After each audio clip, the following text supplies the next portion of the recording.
Maruchan superfans are everywhere. From the busy moms who want to deliver maximum flavor in a flash to dorm room diners who want to put some slurp in their step. There are a ton of copycats you could use. But if you want to bless your bowl, there's only one true Maruchan. Whether you choose instant lunch, ramen bowls, yakisoba, or restaurant quality gold, Maruchan is the only ramen worth obsessing over. Smiles for all. Maruchan. See what all the ramen hype is about at maruchan.com. Brooks Running has a new shoe for you runners out there. Did you hear that? Better turn up your volume. In fact, turn it up to the max. Introducing the all-new Ghost Max. It's got all kinds of things to make your knees and ankles feel protected, like Max Cushion, Max Soft Landings with DNA Loft V2 foam, and Max Smooth Rides with their Glide Roll Rocker. Feel better on your run with Ghost Max. Learn more at brooksrunning.com. The kettle's boiled, Vic. Great. Perfect timing. Just a dash of milk for me, please, mate. Here you go. Shall we get started then?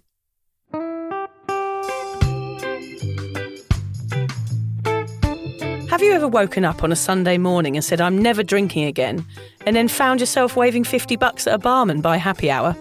Are you wondering why everyone else can stop at 1 while you head to a dodgy after-party with a weird bloke called Disco Dave?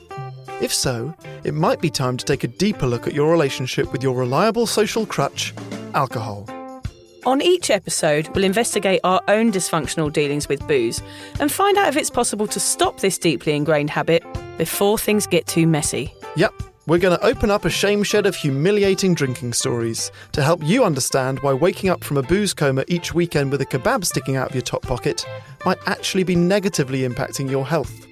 Hamish and I are here to delve into what it's like being sober, an unwanted warts and all look into why giving up those cheeky pints or putting down those mummy wines will make you feel happier, help your anxiety and mental health, and turn you into the most sparkly, authentic version of you. Won't that mean I become boring though, Vic? Well, Hamish, we'll just have to wait and see. I'm Victoria Vanstone. I'm Hamish Adams-Cairns. And this is Sober Awkward.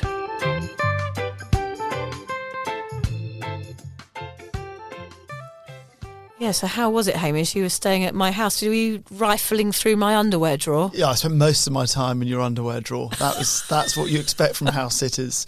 No, it was funny, it was you live about 15 minutes from my house. Yes. And I would say not only did it feel like a genuine holiday, except that you could still go to the gym that we go to and we could shop in the same supermarket, but it's also changed our life, and I'll let you decide whether or not it's for the better or for the worst. Because it felt you like were a holiday because you have a swimming pool. Yes. So we're sitting by the swimming pool. Nice. We read books. You're not in your own home, so you're not worried about doing the washing or you've got to iron those things, whatever it is. You sort of are able to switch off. But because you've got such good books, Liz and I both read a lot, and now, since leaving your house, we don't watch TV before going to bed. We read books, which I think is good because I've wanted to do that for a while and it makes it sound intellectual and interesting. Yes. But it also has aged us. Yeah. Like, she turned to me the other day in bed and was like,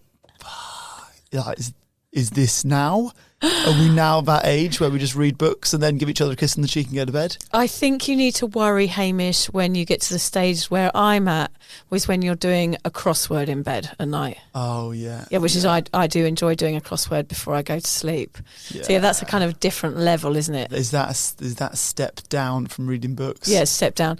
Do you have your own sides of the bed? Yeah. So which side did you sleep on at my house? So I was the door side at yours. Oh, you all sleep on my side. And I was on the other side at mine, actually. You have a dog. It's the most confident dog in the world.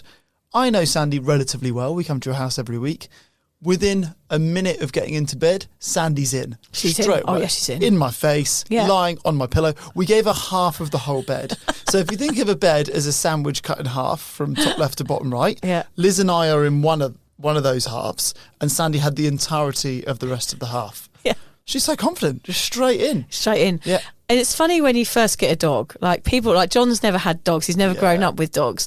So he was like, right, Sandy will stay out. We'll get a dog, but it's got to stay out on the deck. And they weave their way in, don't they?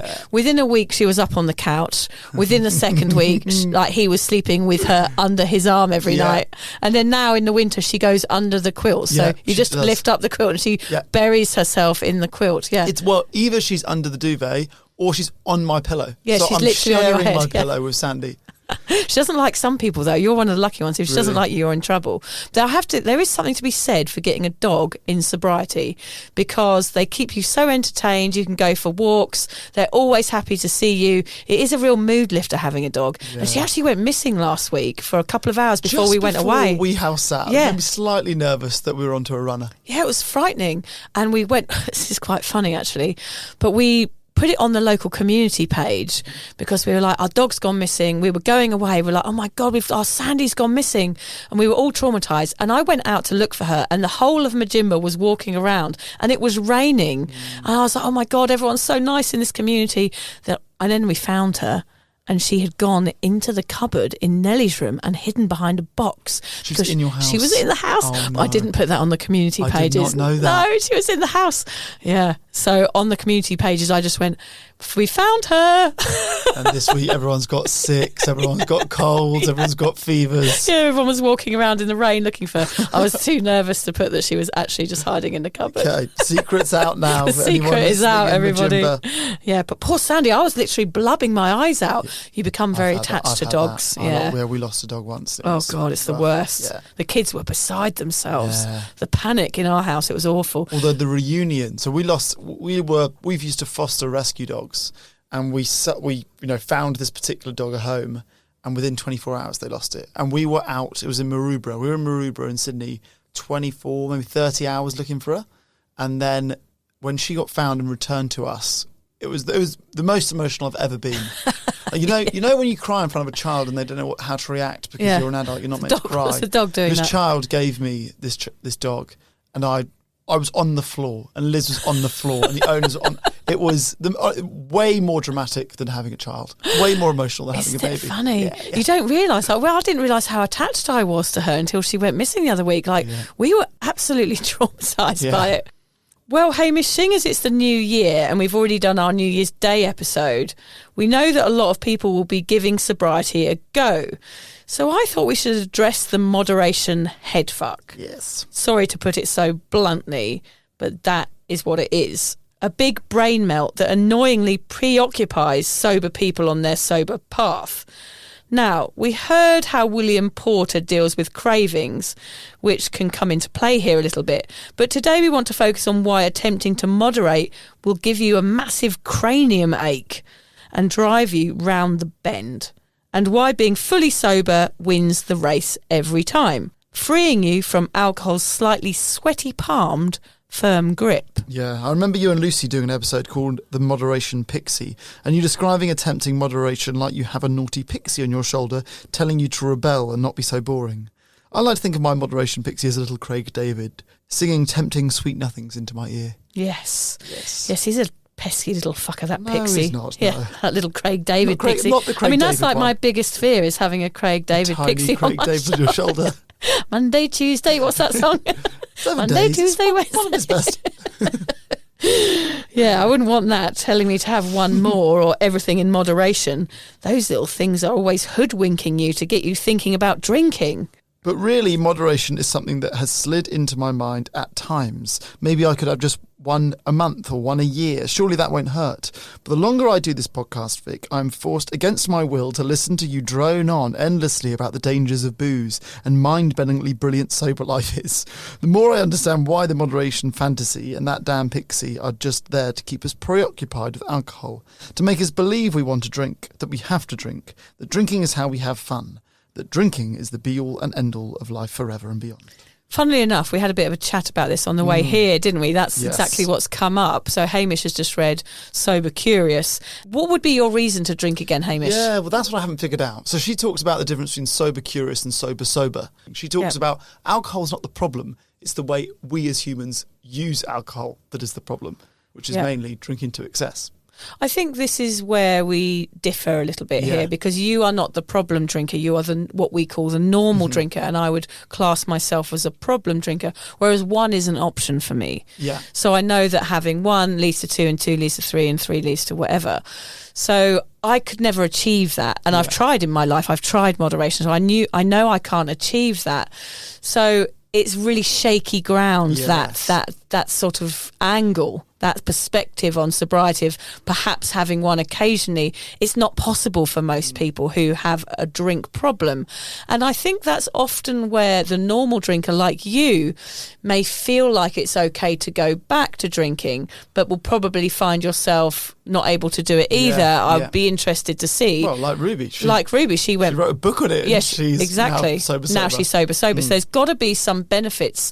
You're not going to be reaping the full benefits of sobriety if you're still having 1 or 2, because you don't get to experience the changes or the mental changes or the self-love and all those other things. We are going to talk a bit more about that in a minute, but it's just interesting that we had that chat about that book today on the way here, and it's a very similar topic, isn't it? I can see it happening to me, same as her. Same thing, and then getting back into the same habits, and then you're back at square one. So I don't know, it's really shaky ground for a lot of people, that one. 100%. Yeah, and I definitely think that pixie is out to get you. Well, you'll be pleased to hear that today we're fighting back against the pixies, Hamish. We want the listener to go away comprehending why 1 will hurt, and why bidding farewell to booze 100% for good is the only way to benefit from all the incredible gifts that sober has to give. So today we're here to challenge the saying, everything in moderation. Yes, Hamish, it's worth a shot. Get it? Oh, yeah. That's not your best. No, it's not my best, is it? Let's start, which says a lot about your best. You set a high standard, thank you. And that was not your highest. Oh, Let's start by going over our pitiful attempts at moderation. Come on, Vic, tell me you could stop at 1 and stick to orange juice on a night out. You know that has never, ever happened. I wasn't holding my breath. I don't think I have once achieved moderation in my whole life. Even if I did only have 1, mentally, I was still obsessed with drink number 2. Which is a fair point. So even if I achieved moderation by only having 1 drink, mentally, I had not achieved it, and it was still torturous. I think that's the same with a lot of people in their sobriety. They give up and they think, great. And actually, if you're thinking about it all the time and worried about that drink, or I still want to drink, or I'm going to a party, I should drink, you're still sort of you're in it. Under its thumb. That we talk about that preoccupation all the time. Your mind is taken up with alcohol still, so there's still an addiction there. But I used to always go out with this alcohol fantasy. Every time I went out to a pub or with mates, I had a fantasy of what I would be like in those occasions, which was well behaved, 1 drink, have a little dance, flick my hair around and be pretty, and then leave. And that never ever happened. It was a total bullshit story in my head that I was telling myself. But I did it because I wanted to go out and I wanted to achieve my goal. But of course I couldn't. Yeah. So that was just kind of me damaging myself by thinking that I could be a good drinker when I knew, in fact, I couldn't. One example of this, I remember being hungover and wanting to achieve moderation after the hangover. And often I've told you, Hamish, I drank more when I was hungover because I wanted to get rid of the headache. Yeah. And I remember thinking, I remember it clearly, for some reason this one night, because it disintegrated the night so quickly, it disappeared. And I was 1 minute up at the bar with, looking all prim and proper, having a glass of red wine, thinking, oh, well, look, I've got this, I can handle this, I'm just going to have 1 glass of red wine. And then the next thing I remember, I had stolen a woman's handbag and I was dipping it into a sink of water, a leather handbag, for no reason. I can't remember why. She was trying to get it off me. Do you know the woman? No, I didn't know her. I just had her leather handbag. Yeah. And I'd leaned over the bar and I was dipping her handbag in soapy water, and the other side was like the glass washing dishwasher thing. And she was trying to grab it off me and I was going, oh, fuck off. You know, of all the stories you've told me during this podcast, that one sort of shocks me the most. It's so weird. It's cruel. Yeah, it's cruel and weird, and I don't know why I was doing it. I don't know why I'd taken offence to her. Ruin her handbag. But that's how quickly the descent happened. It had gone from me having 1 glass of wine and pretending, fantasising in my head that I was going to be well behaved, and then having another one, and getting to the point where I was dipping a stranger's handbag in a sink. Wow. I That know. is good. The descent was very, very Yeah, quick. yeah. My downhill fall happened straight after that first drink. Mm-hmm. So I always went out with high expectations for myself that I would be able to achieve this moderation and that one wouldn't hurt. But of course it did. Once one was down the hatch, everything changed. One drink meant that moderation was no longer possible. And I never, ever learned. I kept trying and trying and trying. And the more I thought about attempting moderation, the worse I became because I'm a rebel. I was a rebel with my drinking. So if I thought, I'm going to moderate tonight, I thought, oh, well, fuck that. So in my head, I was being good and bad at the same time. That breaking your own rule. that pixie was on my shoulder going, I was like, oh yeah, I'm going to be good tonight. The fantasy. And then the pixie would be going, don't be so boring. Come on. What's wrong with you? Yeah. And I'd listen to the pixie and that would be that. Yeah. So it was really a really quick change in me. And also I always had an excuse to drink. I was always like, don't worry, I'm moderating. And then someone would say, oh, but it's his birthday. Oh, but it's the last night of the proms or something like that. Yeah. Anything could be said to me to twist my elbow and get me drinking again. And my rebellious nature meant that I wanted to break the rules and I was in at any mention of a next drink. I had to stop drinking completely to understand this and really delve into it and look at why I was doing what I was doing. And it's because I was addicted to alcohol. I couldn't stop. Yeah. That's what it's designed to do. It's designed to make you want more of it. And of course I wanted more of it. And the more I tried moderation, the more infatuated I became with alcohol. But that's important to say because actually alcohol is the only addiction that we try and moderate. If you're addicted to something, the only way to stop the addiction is to stop doing the thing. Yeah. It's not like if you smoke 20 a day, you go, I'll just have one a day and then that'll help me stop smoking. Yeah. No. Or if I'm addicted to Coke, I'll just do Cokes on weekends and then that will help me give up. Yeah, addictions only go in one direction, don't they? I think. It's difficult to moderate if you're addicted. I will say this, failing for so long at moderation did make me realise I could not stop and, it led me to giving up completely. There is only so long you can fail at something. We said that in our last episode. And it took 4 years for me. What are your experiences with moderation, Hamish? So at the moment, because I'm sober and I'm not even considering moderation at the moment. I will be sober for as long as I'm doing this podcast. I said originally minimum 1 year, but I think it'll be longer. So I'm not even contemplating moderation. I have, like I said, had thoughts about what I might do for the rest of my life. I try not to think too far in advance because it's a bit frightening. Yeah. But, what will I do for the rest of my life? Will I be sober? Will I be sober curious? So I guess I'm still thinking about it. And like I say, would it just be at an event where the booze is the thing? What other ways could I do it? Will I just have a glass of champagne at a wedding? I've thought maybe I'll do one glass at the beginning and then that's me done. I've had thoughts of that, or only drink with someone who's passionate about drinking. So, someone's like, this bottle's 1 million years old, let me tell you all about it, and then have a glass with me. I've thought that. Do you think if you were at a wedding and somebody handed you one glass of champagne and you drank it, do you think you could say no to a second one? I think I could now. So this is an interesting point, because I think actually what moderation is about, when you say moderation, what I hear is self-control. Yeah.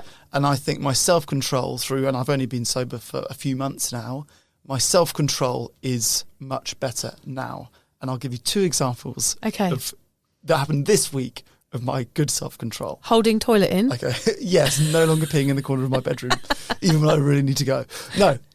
Okay, one was I was down in Brisbane for work and my phone is cheeky, okay? Yeah. It's my fault. I've got the McDonald's app. And when I drive past a McDonald's, I get a notification saying, today's deal is Oh my God. $3 for a burger and a meal with an extra burger and large fries. Yeah. And without fail, I pull over. Even if I've brought a packed lunch, I pull over and I get the deal. I'm like, Even if you've got a packed lunch in the car? Because I go, I'll have it tomorrow. I'll have it for dinner. This week, okay, I pulled over. Yeah. I walked up to the front door of McDonald's. My hand was on the handle. And I turned back, got back in my car and drove away. So I had it in me, finally, to beat that temptation. The second one was at your house, your party recently. Okay, so inevitably when you go to a friend's for party and there's food, Yeah. you don't eat as much food as you need to be full. It's all there, and I'm sure at the end of your party there was still loads of food left over. Yeah. Because you're in conversation, you don't want to leave a conversation and all that. Before I left yours, I went to the bathroom, and then I came back walking through your kitchen, big box of lint balls Yeah. on your kitchen table. The lid was on. I think if the lid had been off, I would would have not gone have in been walked past it. That is good But self-control. the lid was on, and I would have loved a lint ball. On my way home, I've had my sort of meal. I'm not full. A lint ball would have done the job, and I didn't do it. So I think now, and I know those are both food examples, but I think now I would back myself to have more self-control, even if it was, like you say, at a wedding and you have a glass of champagne. Oh, at the beginning. I wonder. It's an interesting test. What I do wonder is, Hamish, what I will tell you is that the lid was off last night. Oh, I don't doubt that. Yeah, the lid was They can't be way in your off. house for too long before the lid The is lid off. was gone. And I was Is in the there. I was like a contents pig also in a gone? trough. Yeah. I didn't even take the wrappers off. I was a mess. Do you have sparkly poos this morning? The wrappers come out with you. Crinkly ones, crackly poos. Yeah, for so many years, Hamish, I was kind of to and fro between the should I's, can I's, and I may as well's. I felt by allowing myself to imagine moderation meant I was being kind to myself. I realise now I was just conforming to what the culture around me expected me to do, and what my brain had trained itself to do, and what the drug had trained me to do. To join in, to be the sheep, and to still be part of the alcohol shit show, which I think is what you're feeling too. Like you're still feeling like you want to be part of that, and I question that. Yeah. Why would you want to be part of that? Or is it just to fit in? What are the reasons why? Yeah. So I think we need to dig deeper into that. At the moment, I don't. At the moment, I've literally not had one day where I've missed it. It's too big a thought in my mind to think I will be sober for the rest of my life. Yeah. And I don't mind having the thought of, at a wedding in 20 years' time, I could have a glass of wine. I don't mind that. Okay, it's interesting. But I'm very open to being talked out of that. I'm very open to trying that and failing at that. Okay. And honestly, I don't think I think I will be sober for longer than I care to say. I'm interested to find out what happens, But because it's too big to say forever. it does feel big. I mean, it's huge, but the relief, what I will say here, the relief of deciding to say no I forever understand that. is such an incredible epiphany, because you just go, oh God, I don't need to think about that 20 years time where But I'm going to I have reckon there's two different types of people. Either you get relief from that, or you feel Overwhelmed. imprisoned and trapped and overwhelmed by that. No, I And think you I'll most just do people- 5 years, and I can do the next 5 years, and I'll do the next 5 years. I think most people feel overwhelmed by that at first. And I do think it takes a few years to go, oh gosh, I'm never going to drink again, and that's fine. And being fine about it is when you really reach the sort of soaring point of your sobriety, is when I go, oh, thank God, I never even need to think about doing that Well, again. I can see that in the short term. So Yeah. yesterday we booked flights to go back to England, and we're going to fly back here the day after a wedding. Yeah. And if I was drinking, that would be worrying me right now. Yes. But now I know I'm going to be sober. I know that I can drive us back. The wedding's not even in London. Yeah. I'll drive us back from the wedding. It's an hour and a half drive. I'll do it at midnight, and then we'll fly the next, that same day effectively. And I like the fact that I can plan that now without worrying. I wonder if you'll try moderation at some point and just realise, like, oh God, this is not what I want at all, and go back, because you'll know you'll have been sober for so long that you'll go, God. I mean, and that's why people have blips. That's why people go back, because they have exactly those feelings that you have. And sometimes those blips, those relapses, are what make people even stronger in their sobriety the second time round. Well, I'm slightly frightened of trying it for the first time, because I am proud of my sobriety. So I kind of feel like people say, how sober are you? To me, and I know it's silly, it matters that I can say this number or this date or this, whatever, this many months. Yeah. Whereas I don't think I would get the same buzz by going, oh, I've only been sober for a month, but I've been sober curious for 2.5 years, because people don't understand what that means. You know what I mean by that? Yeah, I totally know what you mean. It's funny though, isn't it? It would feel like a failure the first drink I have. Yeah, That's what I'm saying. and I don't think that matters whether you're a binge drinker or a stay-at-home drinker or the normal drinker like you. I think if you've had a period of abstinence from anything and that you go back to it, there is going to be a sense of failure, and which might make you stronger in your path in the long run. Yeah. But I realise now that my attempts at moderation were just the addiction creeping around in the background of my life, kind of trying to pounce on me like a tiger. Attempting moderation, all it did for me was prolong the pain and make me feel like a failure, actually. Yeah, you are beginning to put me off. So what's wrong with trying to moderate? Surely some people can do it, and it must be better than daily drinking or binge drinking, right? Well, you'd have thought less is better, but that depends on what's going on in your head. Let's start with nailing down those questions you mentioned, Hamish. What words slip into your mind when you think about allowing yourself a drinky poo or two? Actually, you're like a perfect person, because it's really the topic that we talked about in the car on the way here, is about you thinking about drinking again at some point in your life. Yeah. So, well, I mentioned the idea of, can I just have one? Yes. You know, can I just have a glass of champagne at the beginning of a wedding and then be done with it? We've also mentioned the special occasion. What is special about the occasion? Is it the occasion or the fact that the drink? You're drinking again, yeah. The truth is it's the occasion. I think I would feel the first time I tried moderating, I think I would be asking myself, is this a good enough, like, is this the event? You know, I was sober for years and years. Is this so good that it's worth me drinking? Because I've done weddings and I haven't done a funeral. I've done weddings and I've done birthdays and I would have done a Christmas, and like, why this? Why today? Is it so special that I need to break my sobriety for? Yeah. I feel like surely I've proved I don't need to drink. I might just have a couple. That's something that people will say, I'm sure, in their moderation. They'll feel so gratified that they've done it for ages. They kind of feel like, oh, I'm a changed person now, and now I'm sure I can go back to having one or two and everything will be fine. Yeah. I'm sure that does not last long. You said 4 years of so that dangerous. not working. Yeah, so dangerous that. I mentioned earlier that I feel like I'm in more control now, having been sober for a period, and I've got more self-control. I've not put that to the test. I've put that to the test in McDonald's at Lint Balls. I've not put that to the test in alcohol. I'm sure people feel a false sense of confidence that they can go back to something that they did have a problem with before and realise that they do not have as much control as they thought. There are loads, to be honest, Vic. And I feel like even as your average Joe kind of drinker, I'm consistently making up reasons why I should go back to drinking again, or how will I moderate. Why do I do this? Well, it's because we're taught to think anything in moderation is okay, when in fact it's not. We're learning that any amount of alcohol consumption will affect your health in a negative way. True. Alcohol consumption is associated with a variety of short and long-term health risks, including motor vehicle crashes, violent, sexually risky behaviours, high blood pressure, and various cancers, even if you drink it moderately. The science shows alcohol in moderation is not okay at all. Yes, and I guess it depends if you're a problem drinker or not. Although I have never met an over-drinker that has successfully gone back to alcohol and achieved moderation. I don't think it's doable. It's just never happened. I've often wondered whether outside of the clear financial cost, do most of the downsides of alcohol lie in over-consuming it? This is what I alluded to earlier. Yeah. Basically, is getting drunk the major bad thing about drinking? I know some people that can just have a couple and stop, like my parents have always drunk without getting to that point of over-drinking. What do you reckon? Oh, I don't know. It's such a hard one. I mean, those people who can stop at one, who are these magical beings? But really, even those people still have a mental battle of sorts. What we want to consider today is even those that don't have a problem as such still have the impression that alcohol makes them feel better in some way. It's such an interesting angle. It's those bloody neurological pathways again, Hamish, fooling us into submission. Drinking makes us happy. Drinking is nice. I like it, blah, blah, blah. So let's put the stats and science aside for a moment. I know I don't think about all those reasons when that pixie is tapping me on the shoulder. Let's look at why newly sober people and long-time problem drinkers might think having a few will be okay.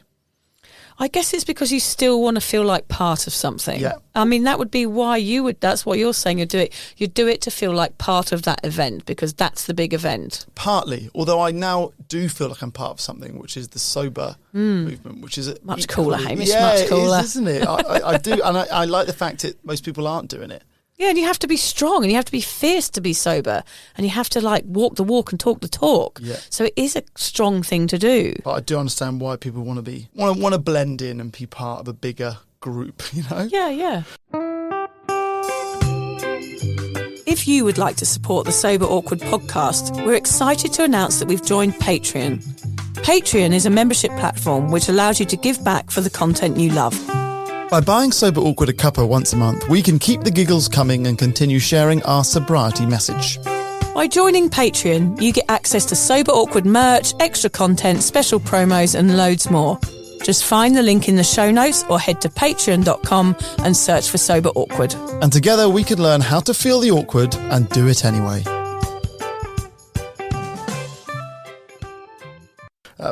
People also feel like being sober is boring, so might dip a toe in the moderation world to avoid that. Yeah, it's all about that acceptance again, isn't it? They want to prove that they can achieve it as well. If you can't achieve moderation, perhaps it means you're an alcoholic, right? Yeah. Convince themselves they can do it. It's like a personal challenge. Yes, I can imagine you feeling a bit like that. It's like you feel like, come on, I can do this till the end. It's funny, isn't it? I mean, I found out moderation management when doing this research is actually a thing. Some rehabs offer it as a path to recovery, trying to teach people to be responsible about drinking. But does this really solve anything? That was my question about it. The mental anguish will still reside if you're still thinking about how many to have. Yeah. I really believe the psychological battle will remain if you're trying to moderate. The addiction is talking. That's the pixie, and you are trained to listen to it. Yep, that's the drug doing its druggy thing, isn't it? Messing with your mind. Put on a t-shirt. It's the drug doing the druggies. Vicky Vanstone, writer. Yeah, professional writer. Professional writer. Come and read the drug my doing book. The druggy things. I must say, actually, I've got my my lovely editor of my book, Gina, is visiting me at the moment, and we were laughing because she's quite straight-laced, Gina, but she's kind of got to know me from reading my book over and over and over again. Yeah. And there was one line in it, I was laughing about this today over coffee with her. There's one line in it where I said, my past faded away like an avocado stain on a baby's jumpsuit or something like that. Lovely. And she sent me an email and said, I'm not sure about that line, Victoria. Wouldn't it be better if you put, it faded away like a turd in the rain? I was like, yes, Gina, it would be so much better. She totally gets me now, and she absolutely knows how I think. So, yeah, it changed. That line is now in there. Wow. And then she sent me a text message afterwards, said, that's a turd trifecta. So I had 3 mentions of turds in the books, just so you know. That's the sort of level. Yeah, spoiler alert. That's the level of quality I'm going for here. That's how much through the book we'll describe. Yeah, that's enough. What chapter are you on? No. I'm 2 turds in. I've got 1 left. There's 1 turd to go. Yeah. When you are trying to attempt moderation, you feel like you can achieve the impossible and that you can carry on being a drinker and you're getting the best of both worlds. I mean, that's kind of the trick it plays on you, isn't it? That's the lie, yeah. You don't want to be noticed as a non-drinker. That plays again into just fitting in and being part of the crowd. Wanting to avoid any kind of withdrawal. So yeah, as soon as sobriety gets tough, you think maybe moderating will ease those pains. Yeah, definitely. Booze is designed to make you want more. It's an addictive drug, which means to fight against having another, once one is down that hatch, is virtually impossible. There's a lot of shame involved at failing at moderation. You feel rubbish about yourself because you want to be a normal drinker, so you keep at it, keep trying and promising to do better.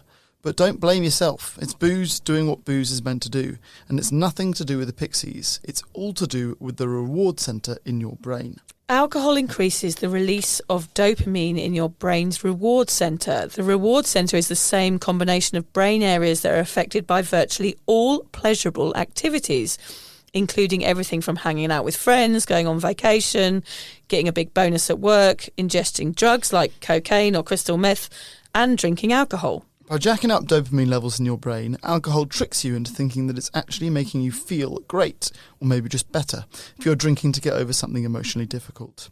The effect is that you keep drinking to get more dopamine release, but at the same time you're altering other brain chemicals that are enhancing feelings of depression. In other words, all you're trying to do is get more happy. So who wouldn't want that? Yeah, that is what we are trained to do as humans, is to repeat things that make us feel good or make bad things feel less bad. Yes. Which alcohol does for a very short amount of time, and then it gets awful. So true. So we're up against a whole species, like hundreds of years of us developing, thousands of years of us developing. That's what we're up against here. Yeah. Alcohol, no matter in moderation, a binge or a daily habit, tricks your brain into thinking you want more because it sparks all of those jolly endorphins and convinces you that being drunk is better than being sober. Yeah, so really what we're saying is it's not your fault. Put simply, alcohol is designed to make you want more of it. Therefore, trying to quit is hard and trying to moderate is harder. So people try all sorts of weird and wonderful ways to curb the need. What techniques have you tried when trying to slow down your drinking, Hamish? Okay, so I've tried some of the classics, which are only drinking at weekends, only drinking beer, cutting out wine and spirits, Yep. thinking that maybe that's okay or better somehow. That's a classic, that one. I'm is, only isn't drinking beer. Yeah. It's like, I'm better than you. I'm only drinking beer tonight. And the truth is beer's pretty much the only one that I liked Yeah. anyway. So it Yeah. wasn't a huge sacrifice for me to whittle down the rest. Yeah. And yeah, another one I did is I'd only buy more expensive drinks. So I started Yeah. drinking IPAs or microbrewery beers rather than Foster's. Hipster beers. Yeah, and I think maybe that would be the way to do it. Also, you can tell yourself this lie that if it's good quality alcohol, you don't get hungover. Yeah, bullshit. It is bullshit. You Yeah. get hungover from all of them. You've still got to process the alcohol. I remember William Porter telling us about that. You've still got to process it. It doesn't matter. And also, I used to try drinking German beers because all German beers don't have preservatives in them. So I'd be like, oh, I'm drinking preservative-free beer tonight. Yeah. Like I was superior or something. Or do you ever put those drops in your wine? No, what was that? Yeah, I think that is a preservative thing. I've seen people do it before. I've tried it a few times, but I've never bought it. So they kind of look like eye drops. Yeah. And you put them into your, I think it's wine specifically before drinking it, and it's meant to take away the preservatives. Yeah. Therefore, you don't get hungover. Not true. It's not No, true. I don't think it works. No, I don't think it works either. Then this one's interesting. So I would, for a bit, say, right, I'm not drinking at home anymore. Okay, yeah. Because home drinking is a problem. You know? Yeah. Home drinking's a problem, so I won't drink at home. And then that wouldn't work. And they go, okay, I'm only drinking at home. Because if I'm drinking not at home, then I'm at a party or at a club or I'm at a pub and it's expensive, but drinking at home's cheap. So I'm only drinking at home. Anyway, neither of those work. The drinking is the issue, not the location, is what I've Yeah. found out. I mean, I could string up like some fairy lights and sit on a pile of mud and make that my drinking location. Yeah. So it's not about that because it didn't matter. It was just like I would move location. It didn't make any difference to my drinking habits. It was just an excuse to drink somewhere else. What other moderation tricks did you try? Smaller wine glasses was one of my favourites. Okay. So I just end up drinking like out of those tiny sherry Yeah, yeah. glasses, but I'd do it like a shot. So I'd just be drinking more. So you still be drinking a bottle, Yeah, you just have a small glass rather than just be just like had 19 glasses instead of 4. Exactly. It did not work at all. And eventually I found a glass. I'd say, right, I'm having one glass of wine tonight. Yes. But then I found glasses the size of fish bowls. Yes. So I could literally pour a whole bottle of wine into one glass. It's a popular meme, that, isn't it? You always see people doing that. It's my brain, me telling my brain, like, you're only having one glass. It doesn't matter that it's a whole bottle in one glass. It's still only one glass. I'm interested to see your drinks cabinet. See, you've got tiny glasses when you're trying to moderate, then you've got fishbowl glasses from when you gave There's in. nothing in between. Yeah, nice. The other thing I tried was lining my stomach. What I did was I ate loads of chips, hot Interesting. chips, before going out because I thought that would make me feel sick if I drank loads. So I thought if I ate loads of greasy food before going out, it would fill me up and I wouldn't drink as much. So it was a form of trying moderation. Okay, that is wild.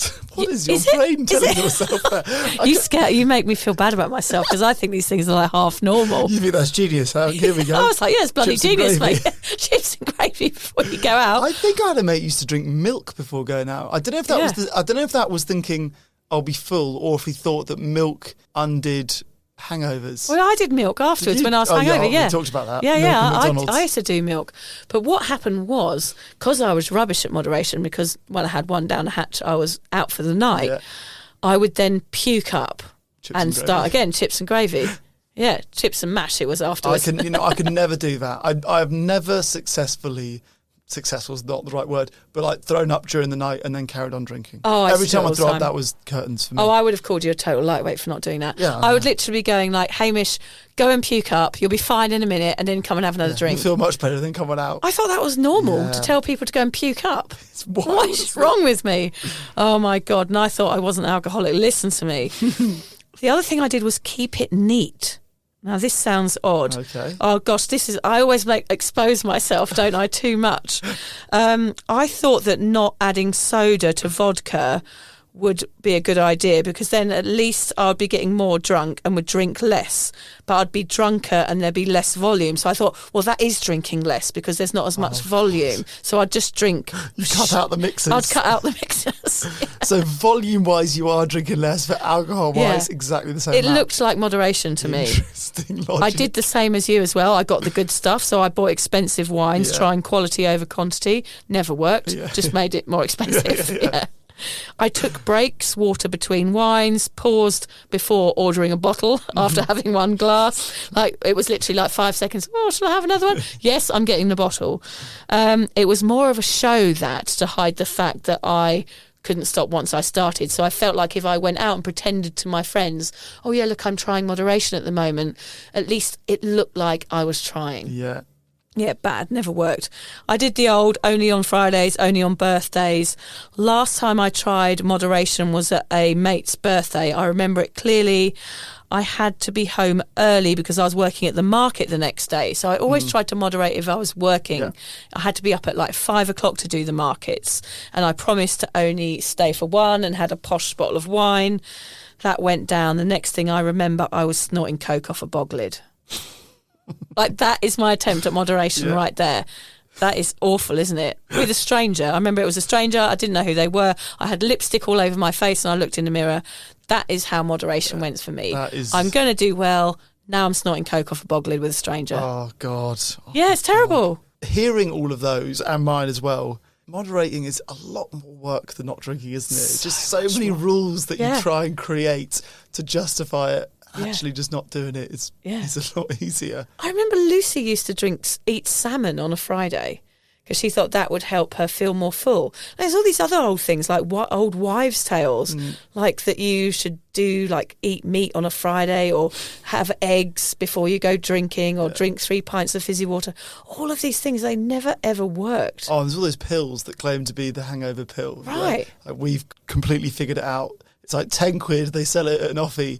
And you go in there hungover and then you buy this 10 quid pill and then you don't have a hangover. I don't think any of them work. Nothing works, no. So what is the problem with even trying moderation, Vic? Why will having a few lead you back into being obsessed with booze? In my belief, the biggest problems with moderation are that alcohol still plays a huge part of your routine. Yeah. So you've got to step outside of that. And you associate it with pleasure.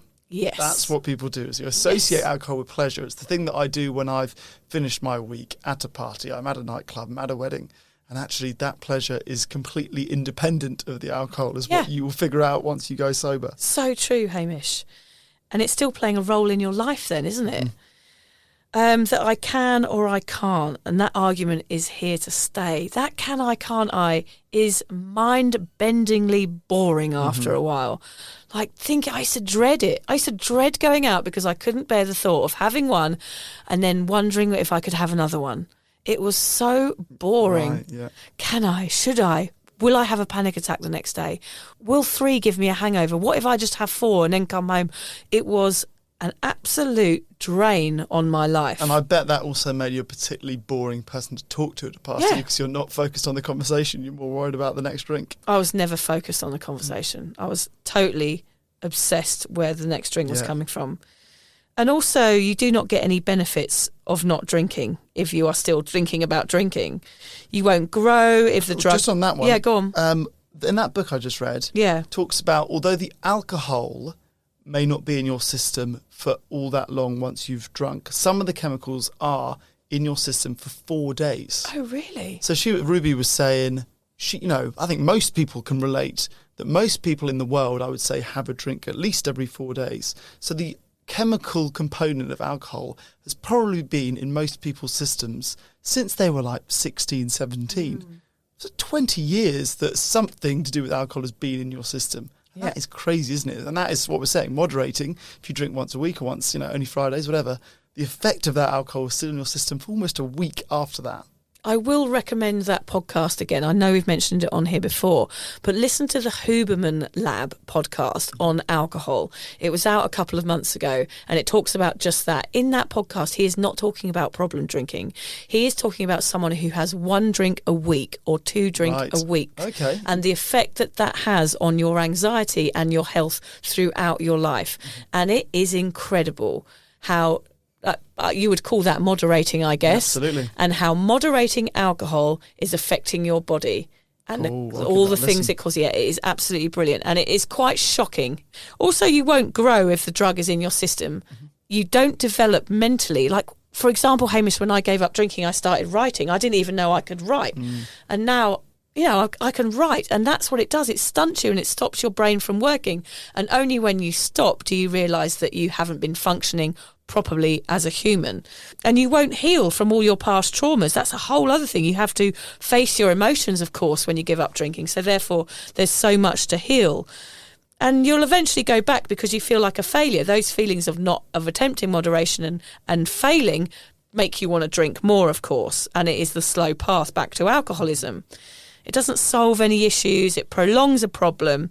And you don't get to find out who you are without alcohol, which is what this is all about. Moderation is not as rebellious as giving up completely. Yes, I was going to say this. You give up some of the smugness. Yeah. That's what I would be afraid of. Yeah. That's I would never be impressed with someone if they said they were moderating alcohol. Yeah. Where someone says sober, I'm like, good on you. Yeah. I drink once a week. Yeah, Cool, so man. what? Yeah. Not interested. Yeah, there is definite strength in total abstinence. That's where the self-love grows. So don't miss out on that, people. So I know we've discussed it a little bit, Hamish, but what do you think about your future of drinking? What do you think your habits will be?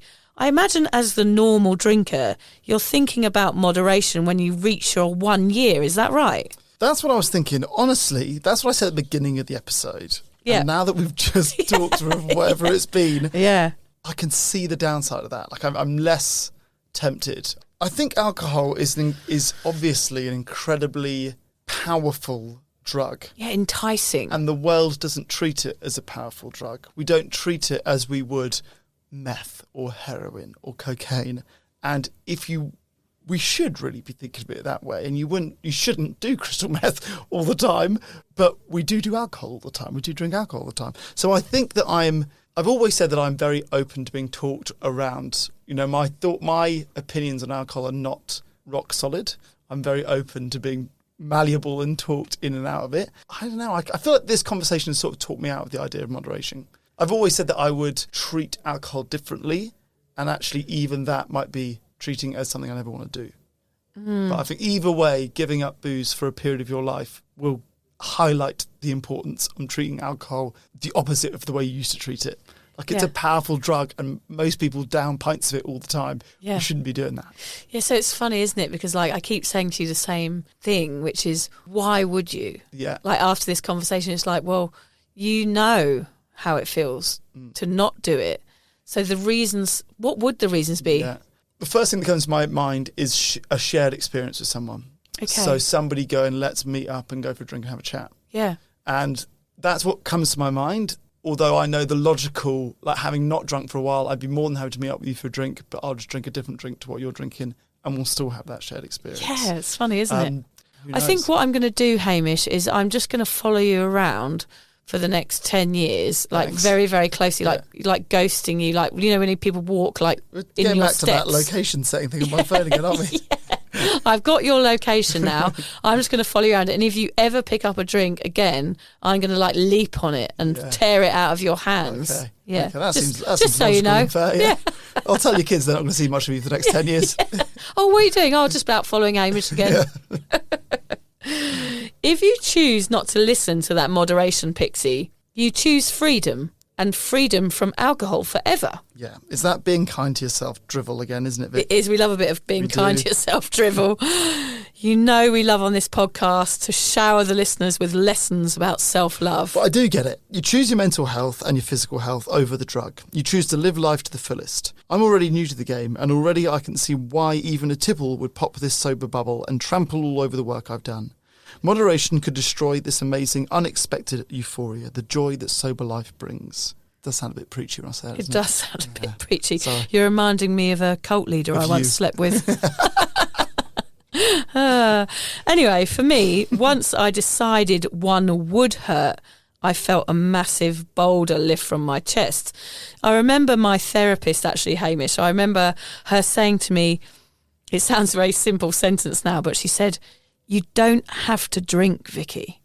And I remember thinking, oh my God, it was an utter revelation. Really? I was like, what? I don't have to drink. I don't have to force booze down my neck in social situations. She was like, no, you don't have to do it. And I just remember thinking, my God, this is incredible. It's wild that a stranger saying something as simple as that Yeah. can be the thing that unlocks it in you. Yeah, I just didn't know that I had an option. It was like I'd been freed from a prison cell. Imagining not having to put myself through the relentless rigmarole of deciding how much I was going to drink and when, and worrying about how full my glass was or what beer had the higher percentage in it, was absolutely incredible. I no longer had to consider booze. It was a fucking relief. Yeah. So that's what this podcast today is here to tell you. For most of us, not drinking at all is way better than moderation. You get to find out what life is all about. No more numbing out, no more obsessing over the next round, no more fake happy endorphins, only real ones pumping around. By stopping completely, it means alcohol is gone, a thing of the past, and all that is left over from that is time, and all the wonderful ways you get to fill it in sobriety. Yep, if you decide to kick that pixie in the gonads and never again consider drinking, then you get to live a full, glorious life with nothing holding you back. You get to achieve the things you could never imagine. Since I quit trying to moderate and decided to clasp sobriety by the bollocks, I've begun this podcast, had another child, got a book deal, went on stage in front of hundreds of people and told my story. I live a life free from anxiety and dread, and I'm happier and more functional, and I don't feel like the odd one out. I feel like a bloody warrior. One will hurt for people like me, because it means alcohol stays. Sobriety allows hope and growth, and moderation keeps you stuck in the tiring cycle. I quite like cycling though, Vic. Not that kind of cycling, Lance Hamish. Armstrong. No. The mind-numbing addiction cycle that plagues this earth and is destroying mankind. Not the fucking Tour de France. Oh, right, sorry. Yeah, time for a quote, I think. I love this quote because it's Russell Brand, and he is my hall pass. Is he? Yes. Rusty? Yeah. Who is your hall pass, Hamish? Not Craig David. No. Okay, I've got a few.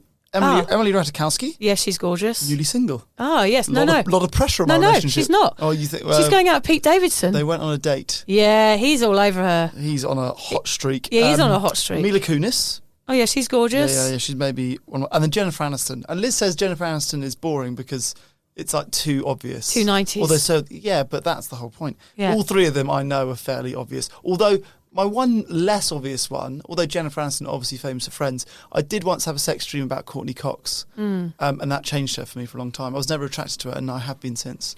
I do. One sexual dreams I do have are about Robbie Williams mostly. Yeah, that's fair. A bit stuck in the 90s. That's okay. Yeah. With my sexual fantasies.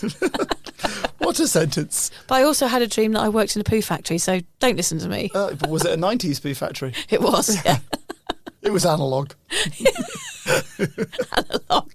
Oh, God, it's too good. You don't even know it. It's the best joke we've had all year. That's the best joke I've ever said. So you didn't even know. It was the best.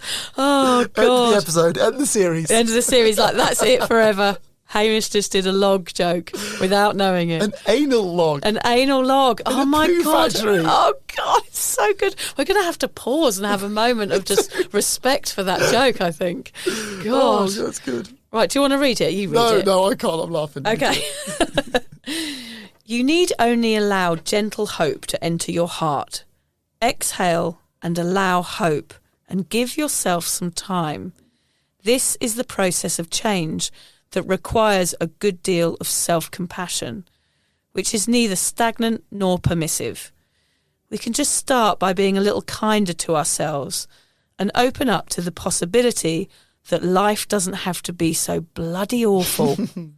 I like it. I love that. That's from Russell Brand's book Recovery, which is brilliant. Life doesn't have to be bloody awful. Yeah. It's sort of like you being told you don't have to drink. You don't have to drink. Yeah. It doesn't. And it was awful for me when she told me that line. Life was awful for me because every time I drank, no matter how hard I tried, I end up on a Sunday morning in bed with full-blown panic attacks thinking that I was going to die. So it was awful, and I did need to learn to be kinder to myself and understand that not drinking is a possibility for everybody. Yeah. Any more anal log jokes for us before we go, Hamish? That is the greatest thing I've ever said, and I can't guarantee another one of those for the next 20 episodes. Yeah, mic dropped. Let's go. He's done his bit for the sober awkward community. The best anal log jokes, the bum poo jokes, which are obviously always going to be our favourites, aren't they? That is my gift to all of you. Tell your poo factory dream story, follow it up with an analogue thing. You're welcome. Done. Thanks for listening.